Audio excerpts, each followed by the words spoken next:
Shri George Joseph telephone ലൈനിലുണ്ട്.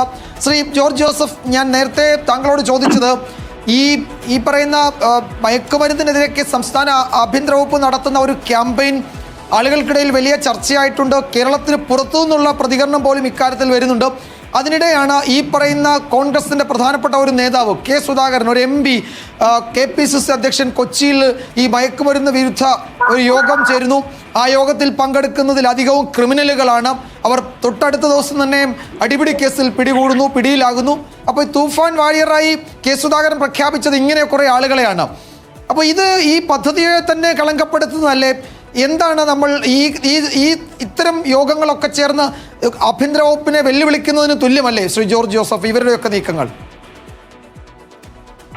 ഇല്ല, അത് ഇതുപോലെയുള്ള എല്ലാ പ്രസ്ഥാനങ്ങൾക്കും ഈ ഗുണ്ടകൾ നുഴഞ്ഞു കയറും. അത് സർവ്വസാധാരണമാണ്. അത് മനസ്സിലാക്കി അത് പ്രവർത്തിക്കാനുള്ള ഒരു തന്റേടം വേണം ഇതുപോലെ കേസുകാരൻ ഉൾപ്പെടെയുള്ളവർക്ക്. കാരണം അങ്ങനെയുള്ളവരെ ഇടതുപക്ഷ ഗവൺമെന്റിന്റെ കാലഘട്ടത്തിലും ഇതുപോലെ പല ഗുണ്ടകളും അവിടെ നുഴഞ്ഞു കയറി അവരുടെ പല പ്രസ്ഥാനത്തിനും പ്രവർത്തനം വെച്ചിട്ടുണ്ട്. അത് സർവ്വസാധാരണ. ഗുണ്ടകൾക്ക് രാഷ്ട്രീയമില്ല. അവർക്ക് ഈ തുഫാനായാലും ശരി, ഏത് പ്രസ്ഥാനത്തിലായാലും ശരി, അവര് ഒരു 80% പേരെങ്കിലും അതിനകത്ത് നുഴഞ്ഞു കയറാൻ നോക്കും. കാരണം അവരുടെ വിൽപ്പനയും ബന്ധമൊക്കെ പൊതുജനങ്ങളുടെ മുമ്പിൽ അവരുടെ ഇമേജും വർദ്ധിപ്പിക്കാനായിട്ടുള്ള ശ്രമത്തിന്റെ ഭാഗമാണത്. അത് ഗുണ്ടകളുടെ ബേസിക് ആയിട്ടുള്ള സ്വഭാവമാണ്. അതുകൊണ്ട് സുധാകരന്റെ ഇവിടെയും വരും. എന്തായാലും ഇന്ത്യയിലെ പൊതുവെ കേന്ദ്ര ഗവൺമെന്റിന്റെയും അമിത്ഷായുടെയും ഒക്കെ ഒരു റെക്കഗ്നീഷൻ ഈ തുഫാന്റെ പ്രോഗ്രാമിന് അത് അവരെല്ലാം കൊടുത്തു കഴിഞ്ഞു. കാരണം അത് എല്ലാ സ്റ്റേറ്റിലും അത് വ്യാപിപ്പിക്കണം എന്ന് തന്നെയാണ് കേന്ദ്ര ഗവൺമെന്റിന്റെ അവരുടെ ചിന്ത എങ്ങനെയാണ് പോകുന്നത്. കാരണം ഇത് നമ്മൾ തന്നെ നോക്കിക്കോളൂ.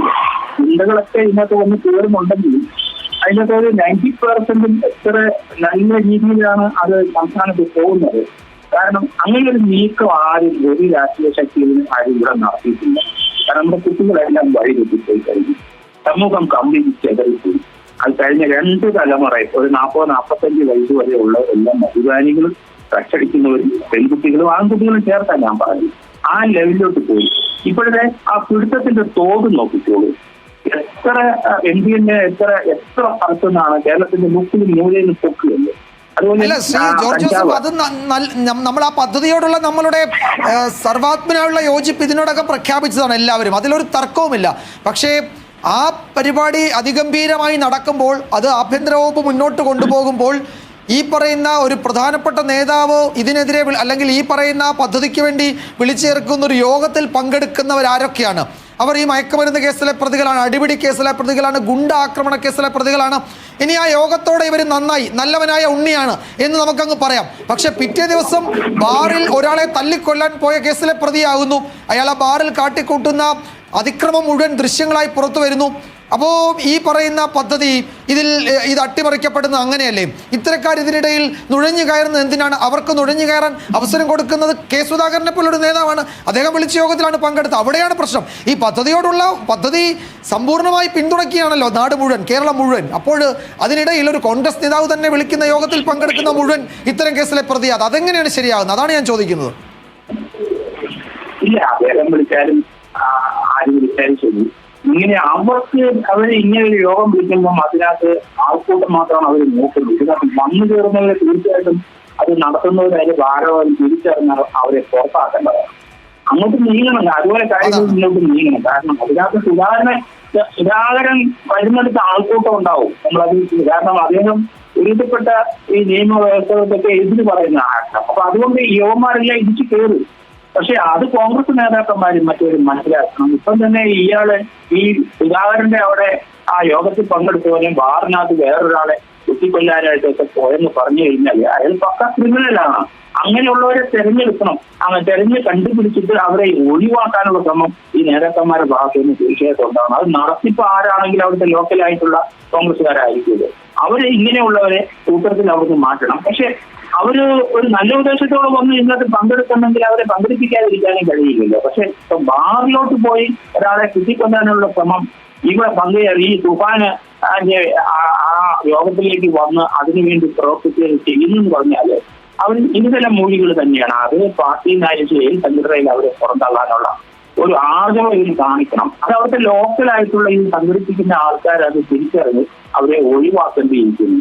അത് തന്നെയാണ് കാരണം. എല്ലാ യോഗങ്ങളിലും ഒക്കെ നമ്മൾ കാണാം മദ്യപാനികൾ ഒരു വിഭാഗം ആൾക്കാരുണ്ടാവാൻ അവിടെ കിടന്ന് കൂട്ടാടുന്ന ഇഷ്യൂ ഉണ്ടാക്കുന്ന അവിടെ പ്രശ്നങ്ങൾ ഉണ്ടാക്കുന്ന വിഭാഗമാണ്. അത് എല്ലാ പാർട്ടികളിലും ഉണ്ട്.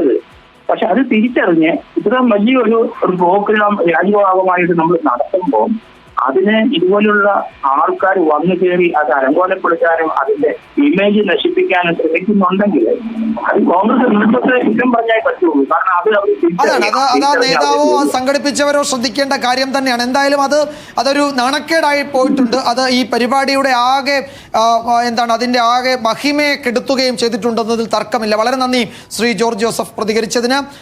CPM നേതാവ് ശ്രീ കെ അനിൽകുമാർ ടെലിഫോൺ ലൈനിലുണ്ട്. അല്പസമയത്തിനകം നമുക്ക് അദ്ദേഹത്തിലേക്ക് വരാൻ കഴിയും. അദ്ദേഹം ടെലിഫോണിൽ ഉണ്ടായിരുന്നു. ഇപ്പോഴും അദ്ദേഹവുമായി സംസാരിക്കാൻ കഴിയുന്നില്ല. അപ്പോൾ ഇതാണ് ഏറ്റവും ഒടുവിൽ സംഭവിച്ചിരിക്കുന്നത്. കൊച്ചിയിൽ കെ സുധാകരൻ വിളിച്ചു ചേർത്ത യോഗമാണ്. ആ യോഗത്തിൽ പങ്കെടുത്ത് ഇവർ മയക്കുമരുന്നിനെതിരെയൊക്കെ വലിയ പോരാട്ടം നടത്തുമെന്ന് പ്രഖ്യാപിച്ച് പ്രതിജ്ഞയെടുത്ത് പോയവരാണ്. അതിലൊരാളാണ് ഈ ബാറിലെ അടിപിടി കേസിൽ പിടിയിലാകുന്ന. വെറും അടിപിടി കേസല്ല, ഒരാളെ മർദ്ദിച്ച് ഏതാണ്ട് മൃതപ്രായനാക്കിയ കേസിലാണ് അയാൾ പ്രതിയായിരിക്കുന്ന. ആ ദൃശ്യങ്ങളാണ് പ്രേക്ഷകർ കാണുന്നത്. പോലീസ് സ്റ്റേഷനിലേക്ക് കയറിപ്പോകുന്നുണ്ട്. വലിയ ഒരു മയക്കുമരുന്ന് വേട്ടയൊക്കെ നടത്തിയിട്ട് ഒക്കെ പോകുന്ന പോലെയാണ് പോകുന്നത്. പക്ഷേ അങ്ങനൊന്നും അല്ല. ഇവരൊക്കെ കൊടും ക്രിമിനലുകളാണെന്ന് തിരിച്ചറിയാൻ കെ സുധാകരന് കഴിഞ്ഞില്ലേ എന്നതാണ് നമുക്ക് ചോദിക്കാനുള്ളത്. വൈശാഖ് തുടരുന്നുണ്ടെങ്കിൽ വൈശാഖ്, ഇതിൽ പോലീസ് തുടർ നടപടികൾ സ്വീകരിച്ചിട്ടുണ്ടല്ലേ? ഇയാൾ കസ്റ്റഡിയിലായിട്ടുണ്ട്. അയാളുടെ കൂടെ ഉള്ള മറ്റുള്ളവരുടെ പശ്ചാത്തലം എന്താണ്? അതിൽ കൂടുതൽ അന്വേഷണം നടക്കുമെന്ന് കരുതാം. അതോ ഈ കെ സുധാകരന്റെ യോഗത്തിൽ പങ്കെടുത്തു എന്നത് അവിടെ ഒരു ആനുകൂല്യമായി ഈ പ്രതികൾക്കൊക്കെ കിട്ടുമോ? പോലീസ് സ്റ്റേഷനിൽ കിട്ടുമോ വൈശാഖ്? സാധാരണ അങ്ങനെയൊക്കെയാണല്ലോ സംഭവിക്കുക. നിലവിൽ ഇയാളെ പിടികൂടിയിട്ടുണ്ട്. മറ്റ് ആനുകൂല്യങ്ങളൊന്നും നൽകിയതായി നിലവിൽ അറിവില്ല. ഏതായാലും ഇതുമായി ബന്ധപ്പെട്ട് അന്വേഷണം തുടരുകയാണ്. ഇന്നലെ ആ ബാറിനുള്ളിൽ വെച്ച് മറ്റൊരാൾ, ഇപ്പോൾ അടിയേറ്റ് കിടന്ന ആളും ഇവരും തമ്മിൽ അടിപിടി ഉണ്ടാകുന്നു. ആദ്യം കത്തിയെടുത്ത് വീശുന്നു. അതിനുശേഷം പിന്നീട് കൈകാര്യം ചെയ്യുന്നു. 2 പ്രതികളാണ് ഇപ്പോൾ ഉള്ളത്. ഈ പറയുന്ന റിസയും ഷിബു എന്ന് പറഞ്ഞ റിസയും ഇയാളുടെ കൂട്ടുകാരനും ഇപ്പോൾ പിടിയിലായിട്ടുണ്ട്. 2 പേരും ചേർന്നാണ് ഇയാളെ മർദ്ദിക്കുന്നത്. കയ്യിൽ ചുറ്റിക, ഇപ്പോൾ ഏറ്റവും ഒടുവിൽ പോലീസ് വ്യക്തമാക്കുന്നതനുസരിച്ചാണെങ്കിൽ കയ്യിൽ ചുറ്റിക ഉണ്ടായിരുന്നു. അത് ഉപയോഗിച്ച് അപ്പോൾ ചുറ്റികയൊക്കെ കയ്യിൽ കൊണ്ട് നടക്കണമെങ്കിൽ അത് എന്താണ് ഇവരുടെ ജോലി അല്ലെങ്കിൽ എന്താണ് ഇവരുടെ ലക്ഷ്യമെന്നുള്ള കാര്യങ്ങളൊക്കെ ഇനി അന്വേഷിക്കണം. കൂടാതെ ഇത്തരത്തിലുള്ള ആളുകളാണ് അപ്പോൾ സ്വാഭാവികമായും ഈ യോഗത്തിൽ പങ്കെടുത്തിട്ടുള്ളത്. അപ്പോൾ എന്തുകൊണ്ട് ഈ വന്ന ആളുകൾ ഇത്തരത്തിലുള്ള ആളുകളാണ്? അവർ പൂർണ്ണമായും മാനസാന്തരപ്പെട്ടോ അല്ലെങ്കിൽ ഇപ്പോഴും എന്താണ് അവരുടെ ഹിസ്റ്ററി എന്നുള്ള കാര്യങ്ങളൊക്കെ ഒന്ന് പരിശോധിക്കേണ്ടതായിരുന്നു. കൂടാതെ ഒരാൾക്ക് ഇപ്പോൾ നിലവിൽ 4 പേരുടെ വിവരങ്ങളാണ്. കൂടുതൽ ആളുകളുടെ വളരെ മനോഹരമായി എഡിറ്റ് ചെയ്ത് മൂവ്മെന്റ് ഒക്കെ വളരെ സ്ലോ ആക്കിയിട്ടുള്ള റീൽസ് ഒക്കെ ഉണ്ട് കേട്ടോ. അതിൽ സിനിമാ താരങ്ങളെ പോലെ, ചലച്ചിത്ര താരങ്ങളെ പോലെയൊക്കെ സുധാകരനൊപ്പം ഈ ഗുണ്ടകൾ നടന്നു നീങ്ങുന്ന വളരെ മനോഹരമായ റീൽസൊക്കെ ഉണ്ട്. അത് നമ്മൾ ഈ സ്ക്രീനിൽ പ്രേക്ഷകർക്ക് കാണാൻ നൽകിയിട്ടുണ്ട്. അപ്പോഴും ഞാൻ വൈശാഖിലേക്ക് വരാം.